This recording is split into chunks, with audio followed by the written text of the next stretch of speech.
minun vanhemmat innostu keräämään mustikoita myyntiin ja minäkin nyt vähän niin kuin innostuin. Ja mä nyt oon sitten testaamassa tämmöistä äiti, jonka mä jo näköjään hajotin vetoketjun tuosta. Täällä on hirvikärpäsiä ihan sairaasti. Niin testataan tämmöistä juttua. Joo, oon siis keräämässä mustikoita ja ensimmäistä kertaa kokeilen tämmöistä haravasysteemiä. Mä en ihan vielä osaa tätä, mutta testaan tämmöistä laitetta. Sitten siinä on niinku korva. Ja sitten sitä lapetaan siihen, mä en vielä osaa, niin mä en näytä sitä, koska en vaan osaa. Kyllä tänne tulee enemmän roskia kuin näitä mustikoita. Minä luulen, että tämä on tekniikka-laji. Ja minä en hallitse sitä tekniikkaa.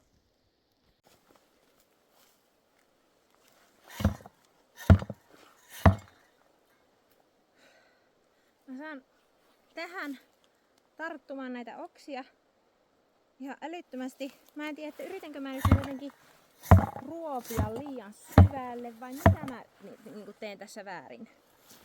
Mutta se positiivinen puoli tässä nyt on se, että ei tarvi kumarella niin paljon. Et kun mä nyt vielä hokasisin, että miten tämä ei ole täynnä oksaa. Hyväksytty roskaisuusaste roskasessa mustikossa on 15%, mutta tää on enemmän. Tää on todellakin enemmän, mitä tähän nyt tulee. Mutta sitten jos sitä ripsuttaa tuosta päältä, niin niitä mustikoita ei saa sieltä alta. Mä en tiedä. Onko se vaan niin kuin näin? Sitten tämän kanssa hiihettään täällä vaan menee. Apua.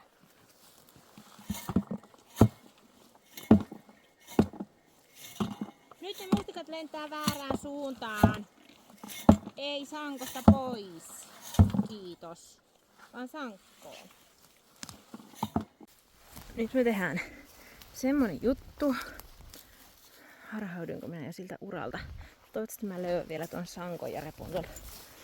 Että viemme tämän yhden sankon autolle. Käymme hakemassa lisää sankkoja. Ja teemme testin. Teemme erittäin tieteellisen testin.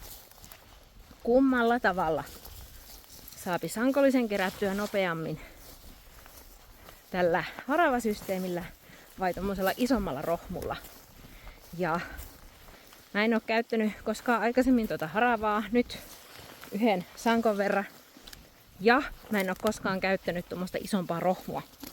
Niin totta kai se aina riippuu siitä, että sattuuko hyville marjapaikoille ja muuta, mutta ihan tämmönen pikku testi, että onko siinä ajassa järkyttävästi eroa. No niin, kisa alkakoon. Ensimmäiseksi välineeksi otamme tällaisen leveän poimurin, jota en ole koskaan aikaisemmin käyttänyt. Kello on 15.20 NYT nyt. Kello on 15.57, mikä tarkoittaa sitä, että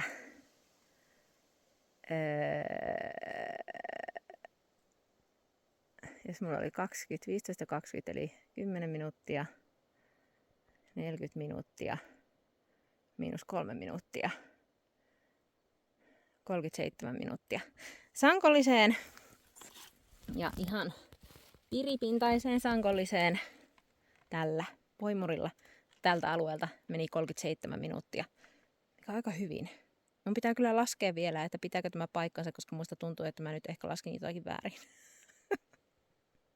Mutta joka tapauksessa seuraavaksi vuorossa harava. Ja aika. Kello on 16.36. Mulla kesti minuutin vähemmän aikaa kerätä haravalla 10 litraa kuin tuolla isolla poimurilla. Semmonen huomio, että mulla vähän loppuu mustikat tuossa, niin mä jouduin tekemään isomman lenkin tuon haravan kanssa. Mutta käydäänpäs nyt näitä eroja vähän läpi. Eli tässä on poimurilla kerätty ja tässä on haravalla kerätty. Haravalla kerätystä tulee tosi paljon roskasempaa. Ja joka tarkoittaa sitä, että tämä 10 litraa haravalla kerättyä painaa vähemmän kuin 10 litraa poimurilla kerättyä. Niin tämä on siis todennäköisesti arvokkaampi tämä sankko. Aikaa kuluu käytännössä saman verran, joten en niinku siitä huolehtisi. Poimurin hyviä puolia on se, ja tämä ehdottomasti on parempi tämä leveämpi poimuri kuin se kapeampi poimuri. Mulla on itselläni se kapeampi ja äitin on tää leveämpi, paljon nopeampi. Sankolliseen tarvii kerätä vähän päälle 4 tämmöistä kokonaista. Eli 4 kävin tai 5 kävin tyhjentämässä poimurin tuohon sankkoon, kun taas haravalla kävin tyhjentämässä 2 tuohon sankkoon. Niin haravalla on se hyvä, että sä saat paljon enemmän kannettua siinä kerralla kuin poimurissa.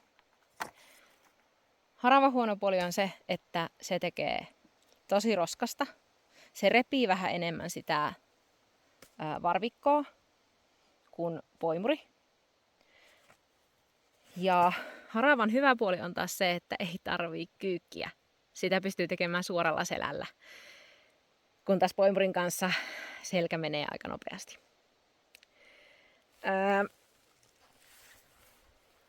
Haravan huono puoli on se, että ainakaan tuolla haravalla niin ei pysty semmoinen pitkä varvikko. Ja jos on niin kuin paljon heinää tai oksaa, niin silloin on tosi hankala tehdä. Mutta sitten taas, jos on semmoinen matala varpu, niin silloin on tosi hyvä tehdä. Haravalla ei pääse alamäkeen, vaan pitää aina mennä itse sinne alamäen puolelle, että saa tuon korvon sinne niin kuin marjojen alle. Ja harava- ja korvosysteemillä ei pääse niin tavalla ahtaisiin paikkoihin, mitä poimurilla pääsee. Mutta lopputulemana tässä, koska aikaa kului yhtä paljon suunnilleen, niin mä sanoisin, että ottaa molemmat. Koska sen tietää, että poimurilla, kun alkaa poimimaan, niin jossain vaiheessa... Jesus, täällä on näitä hirvikärpäsiä. Niin jossain vaiheessa alkaa sattua selkään niin paljon, että on pakko pitää tauko ja venytellä ynnä muuta, mikä on muutenkin tietysti hyvä. Mutta jos aika on kortilla, niin sitten pystyy kuitenkin jatkamaan haravan kanssa toimimista. Sillä aikaa, että antaa selää vähän levätä. Ja sit voi taas ottaa ton poimurin. Niin kyllä mä ehkä aion hankkia itselleni molemmat, jos tätä niinku aikos silleen ruveta urakoimaan.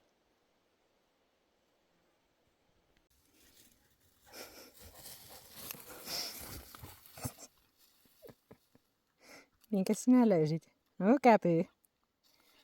käpy koiralla. Minä olin kuvaamassa Saakaa, kun se niin hienosti sinne mustikkamättälle meni ja puolukoita syömään. Ihanaa.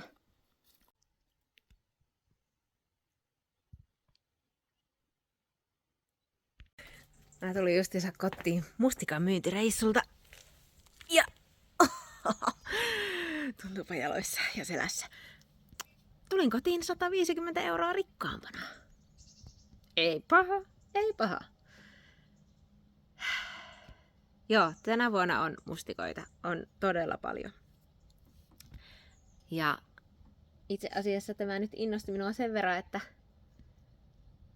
mä tajan tästä vähän syyvät tässä ja lähteä sitten takaisin tonne mehtään ja olla huomennakin ihan koko päivän siellä ja käydä viemässä sitten taas 1 satsin mustikoita. Niin tää on mulla tavoitteena nyt saada Lapin lomareissun rahat kokoon tällä mustikoilla.